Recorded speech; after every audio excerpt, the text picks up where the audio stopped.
আসসালামু আলাইকুম রহমতুল্লাহ।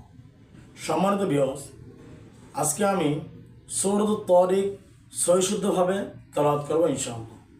আল্লাহ পাক রব্বুল আলামিন যদি আমাকে তৌফিক দান করেন তাহলে আজকে আমি সূরাতুত তারিক সহিশুদ্ধভাবে তেলাওয়াত করব ইনশাআল্লাহ। আউযু বিল্লাহি মিনাশ শাইতানির রাজীম। أعوذ بالله من الشيطان الرجيم. بسم الله الرحمن الرحيم. بسم الله الرحمن الرحيم.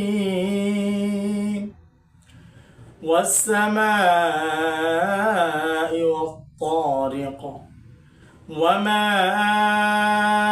أدراك ما